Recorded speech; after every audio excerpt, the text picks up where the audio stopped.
All right, this is Brandon Edward Bonkowski, case number 2413539. And Mr. Bonkowski is here for sentencing. Prosecution and defense was the pre-sentence investigation report time made available to you? It was, Your Honor. Yes, Judge, it was. And Mr.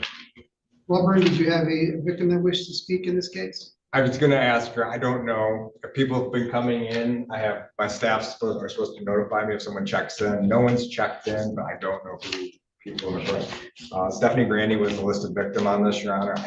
I've never spoken to her. I know her office has. I don't know if she's in the court or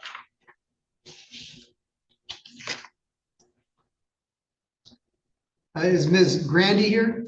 Stephanie Grandy? Do you want to talk to the court at all about this case and what in a proposed sentence? I thought I did earlier before his one hearing. I had talked to the prosecution attorney. Sorry, She said she was going to drop all the charges except for one, and then he was supposed to have we agreed on a 10 to 16 month. He said that he would be sentenced between 10 and 16 months, and I was okay with that. I told her it was.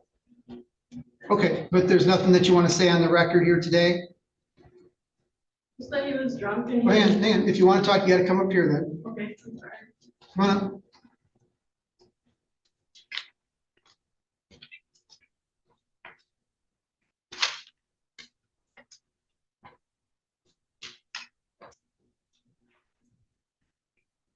All right, state your name for the record, please. Stephanie Marie Grandy. Okay, Ms. Grandy, now is the opportunity to tell me anything that you want me to know about you or Mr. Bonkowski before I pronounce a sentence. He's a good person. He's an alcoholic. He has a problem with his drinking. And when he's drunk, he's a totally different person.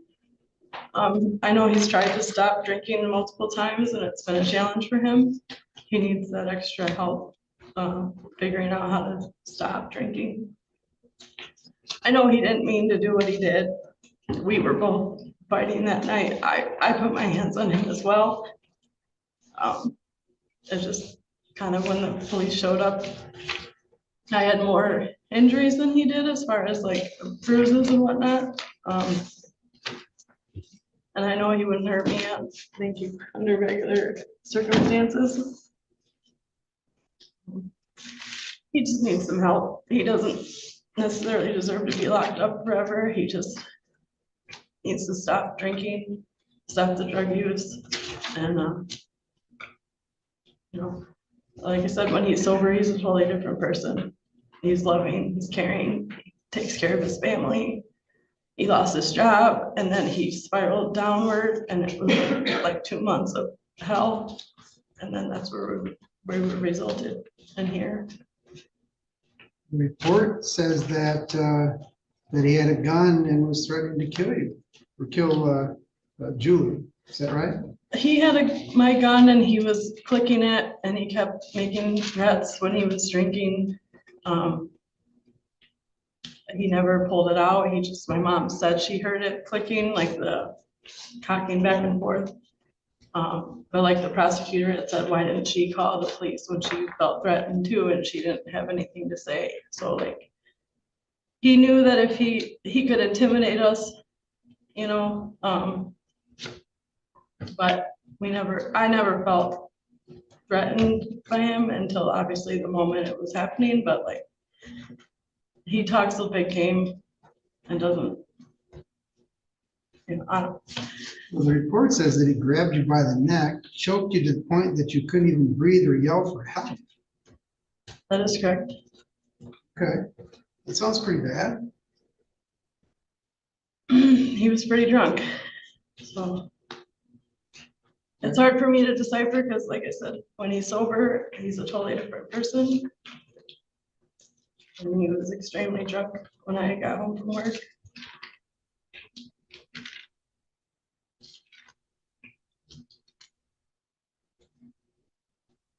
All right, thank you. All right, Mr. Price, I give you the opportunity to read the report and discuss it with Mr. Bonkowski. I have, Judge. Do you have any additions, corrections, or challenges? Judge, yeah, there's a question, prosecutor and I both looked at it. Of course, the sentence is in the court's discretion, but on page 2, the recommendation, and that's on page 2 of the actual second page. It says 16 months. And then if we go into the pre-sentence investigation, page 2, it says 24 months.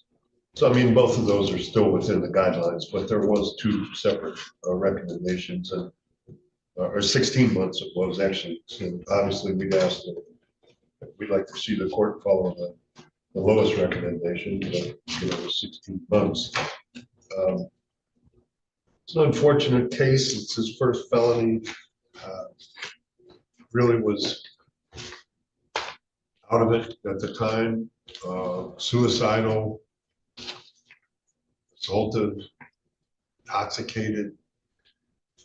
You can throw a lot of mix in there, and they all resulted in something that was bad and could have been worse. I know he's remorseful. I know he's learned his lesson. Unfortunately, you know, he's got to face the punishment in court. So we asked the court to, you know, take the statement that was made in consideration, and also the fact that it's his first felony. He's got all misdemeanors on his record, Judge. Thank you. All right, and Mr. Bonkowski, you had the opportunity to read the report and discuss it with Mr. Prysock, is that right? Do you have any additions, corrections, or challenges? No, Your Honor. Anything that you want the court to consider? Anything to say for yourself? I wrote down.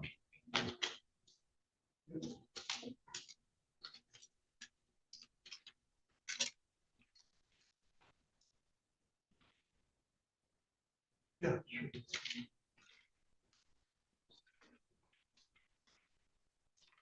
Your Honor, I would like to start off by saying how ashamed of myself I am to stand before you today. I hold myself accountable for my actions and hold myself responsible for my addiction to drugs and alcohol. Since my incarceration, I've identified that my actions have serious consequences that I will regret for the rest of my life. Your Honor, I would be lying if I told you I've changed. With that said, I'm asking for help. I have learned when someone needs help, they need to ask for it. Changing my abuse of substances and alcohol at the age of 25, I can see I still have potential for a brighter future. Last thing I would like to add, Your Honor, is to ask the Grandy family for forgiveness and anyone else I may have hurt. Thank you for your time.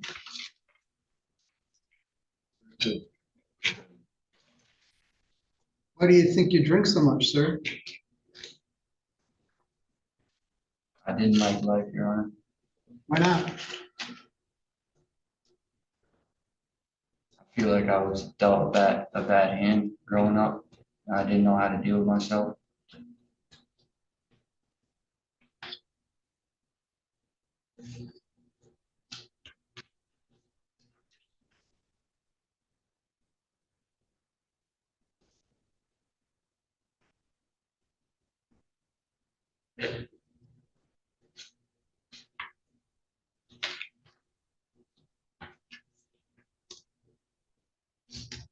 All right, anything else, sir? All right, and Mr. Walburn, any additions, corrections, or challenges? Just the one Mr. Prysock noted, Your Honor, and seemed to be a little bit of inconsistency. I assume the 16 months was a typo due to the fact that it was outside the sentencing guidelines, but I did locate that. Mr. Zerop, we can clarify that. Were you recommending 16 months below the guidelines or 24 months, which would be consistent with the guidelines? I apologize, Your Honor. The recommendation should be 24 months to 120 months. Okay.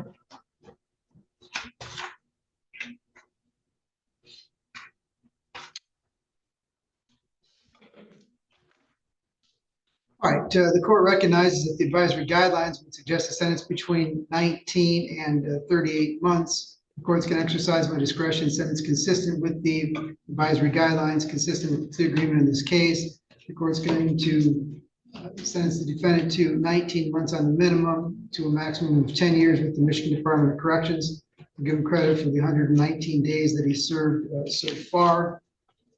There's a $68 state cost assessment, $130 crime victims' rights fund fee. The court will direct those financial assessments will be collected through the inmate account and parole process. Mr. Bonkowski, this is the bottom of the advisory guidelines.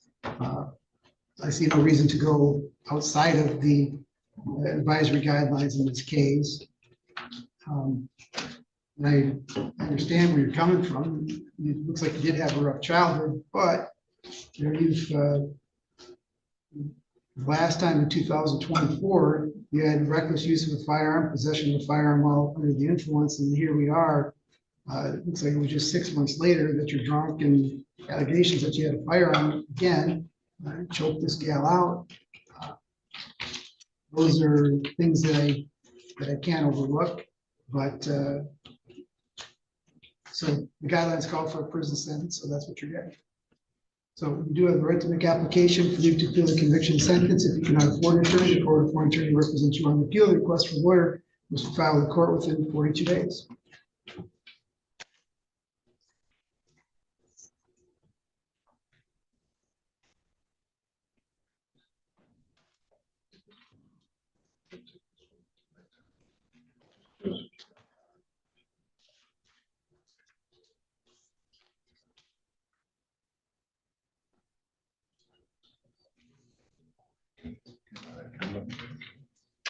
At the meetings.